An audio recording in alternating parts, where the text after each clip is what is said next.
السلام عليكم، ازيكم؟ النهارده ان شاء الله عندنا حلقه جديده لمراجعه سماعه جديده من شركه هواوي. بقالنا كتير قوي ما راجعناش سماعات او اي حاجه تقريبا من شركه هواوي غير الباند بس بتاعت هواوي. السماعه دي وهي فري بادز SE2، يمكن من اول الفيديوهات اللي عملناها على القناه وهي مراجعه لسماعات هواوي فري بادز لايت. انا فاكرها كويس جدا، متحمس جدا ان انا ارجع معاكم السماعه دي النهارده بعد استخدام تقريبا حوالي اسبوعين. فتعالوا نشوف مميزات وعيوب، وتستحين تشتريها وسعرها والكلام ده كله. يلا بينا نشوف. السماعه بتيجي في العلبه دي، العلبه التقليديه جدا بتاعت هواوي، بتيجي مكتوب عليها من ورا ان هي 9 hours play back، بتقدر ان هي السماعه تشتغل معاك 9 ساعات، ومع الكيس او مع العلبه اللي بتشحنها يعني تقدر تشتغل معاك لغايه 40 ساعه، وان هي IP54 اللي هي داست اند ووتر ريزيستنت. يعني مثلا هي مش ووتر، كمان بيقول لك سبلاش ريزيستنت، يعني لو حد رش عليك ميه كده عرق، شويه عرق خفيف، تمام ماشي تمشي الحال معاك. بلت هي او الكيس خلاص خلي بالك بقى من الكيس بتاعتك. ولايت ويت، وان هي بلوتوث 5.3 ودي حاجه هنتكلم عليها قدام، والشحن بتاعها ان انت لو عايز شحن والكلام ده هنتكلم عليه كله. تيجي في العلبه دي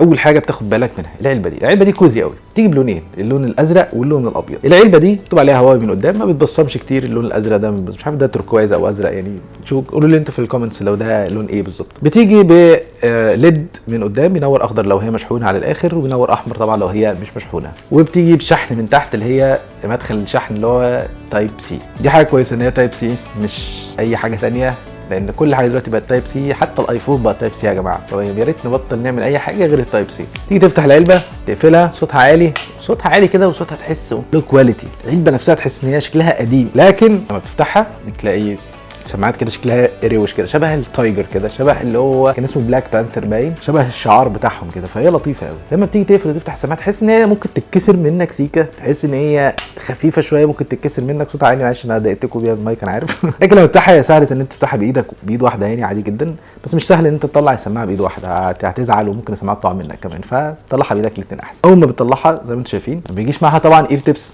عشان انا ما قلتلكوش بيجي معاها اير تيبس ليه؟ لان هي بتدخل في الودن على طول. وهم هو بيقولوا ان هم مش عارف اختبروا 300,000 قناه اذن عشان يقدروا يوصلوا للتصميم ده ان هو يبقى كونفينينت. هي من قدام بتولى شويه، طويله سيكه لحد ما، وبتشتغل عن طريق التاتش، دي حاجه كويسه. وفيها 4 مايكات، دي حاجه كويسه جدا. اول ما تحطها في ودنك سماعه يا جدعان خفيفه قوي لدرجه ان انا ما بحسش ان انا حاططها في ودني بجد، يعني سماعه جميله جدا في الحته دي.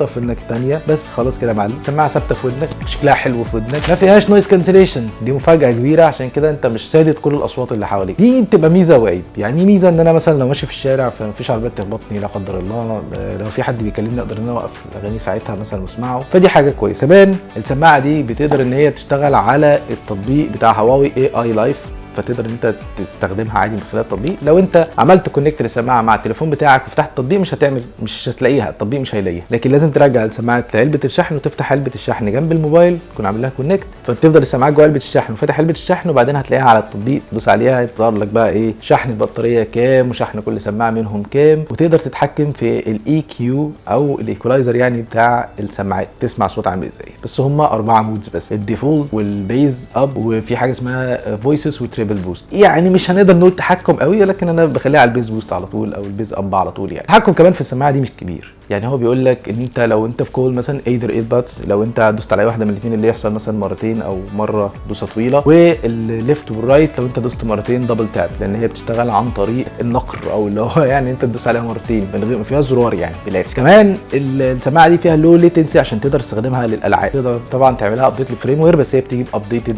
فريم وير عادي كده. السماعه زي ما انتم شايفين ما فيهاش فيتشرز كتيره قوي. الصوت من خلالها عامل ازاي؟ الصوت من خلالها حلو قوي بجد، حلو وعالي وواضح. وتجربه الاستماع في سماعات هواوي دايما بتكون ليها طابع كده، بس هي حلوه، مش تجربه شعبيه، مش شبه بقيه السماعات، لا تجربه جميله. حته كمان انت ما بتحسش بيها في ودنك، دي حاجه كويسه جدا جدا. الشحن بتاع الساعه دي تقريبا بياخد ساعه ونص تشحنها شحن كامل من الزيرو لشحن كامل. لكن لو انت عايز حاجه سريعه، انت مجرد 10 دقائق شحن تديك 3 ساعات استماع، which is very good. عارف ازاي 10 دقائق 3 ساعات استماع، ساعه ونص 9 ساعات استماع كل واحده، بس طبعا بالكيس. يعني 3 ساعات دي الاستماع تيجي تحطها في الكيس تاني خلاص مش شحنها يا حبيبي، خلاص هي 3 ساعات بس. لكن لو انت شحنها شحن كامل هتقعد معاك 40 ساعه، 9 ساعات، تقدر تستخدم كل سماعه لوحدها which is good. طبعا حاجه كويسه جدا. في الالعاب السماعه دي خطيره وحلوه برضو، التاخير فيها جزء من الثانيه بسيط قوي، بس بسيط قوي لان هي بلوتوث 5.3، فدي حاجه كويسه جدا. بتعمل كونكت مع الموبايل هايل، مجرد ما تديها امر بينعكس على الموبايل على طول. بتقدر ان انت مثلا تعملها كونكت بسرعه رهيبه، اول ما تفتحها تعمل كونكت للموبايل بتاعك. لكن يا صديق يا حبيب يا حبيب قلبي السماعه دي ما فيهاش مستشعر للتقارب للاسف، فلما تخرجها من ودنك الاغاني ما بتوقفش، او اللي انت مشغله عامه ما بيوقفش، فدي حاجه مش عارف هم شايلين منها تقريبا كل حاجه.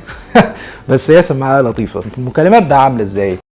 طيب يا جماعه، ده تسجيل مباشر من الهواوي اس اي 3 بادز اس اي. ده تسجيل مباشر منها. سماعه طبعا ما بتحسش بيها في ودنك خالص. انا فاتح بلكونه وقاعد في الاوضه، نفس الظروف اللي كنت حاطط فيها الانكر. دلوقتي هخرج البلكونه بتكلم بنفس تون الصوت، في صوت عصافير، صوت طيور، في صوت دوشه عربيات، لايت ترافيك، يعني دوشه خفيفه شويه، لكن اعتقد هتقدر تقيس عليها في الشارع تبقى عامله ازاي. كمان انا بتكلم بصوتي العادي، فاعتقد هيكون واضح جدا بالنسبه لي. بص، انا استخدمت سماعات احسن منها في المكالمات كتير، ويمكن ارخص منها كمان، انما السماعه في المكالمات فير. يعني انت تقدر ان انت تتكلم بيها. يعني انت لو قاعد في اوضه زي دي تتكلم بيها عادي، لو قاعد في البلكونه تتكلم بيها عادي، لو في الشارع تتكلم بيها عادي. لو الدنيا ده بقت دوشه سيكه هتحس كده ان انت قاعد في الحمام. الصوت بيبقى فيه صدى صوت كده، يعني اللي هو سيكه بصدى صوت كده، الدنيا هتبقى مش احسن حاجه للشخص التاني اللي بيسمعك. ففي المايك بصراحه ما رشحهاش قوي، لكن كسماعه كوزي شكلها شيك ولطيفه ولونها كويس وخفيفه في الودن. الناس اللي ودنها بتوجعها من الاير تيبس اللي بتخش جوه هنا عارفين طبعا اللي بيعمل الاسلوب ده هو ابل بالعلبه بتاعته دي اللي هي الابل فري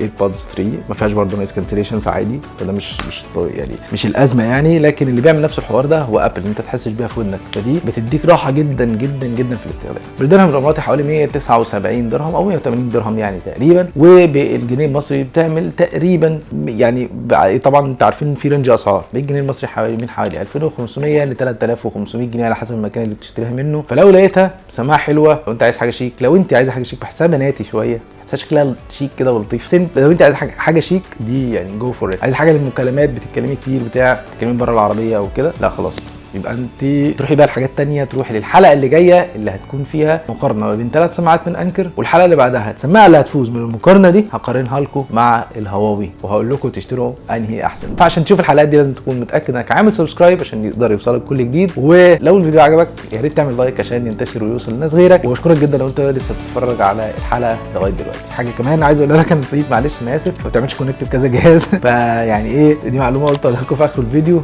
لو كان حد قافل الفيديو يعني ربنا يسامحني ان شاء الله. بس يعني ايه، نشوفكم الحلقه اللي جايه ان شاء الله. شكرا ليك، السلام عليكم.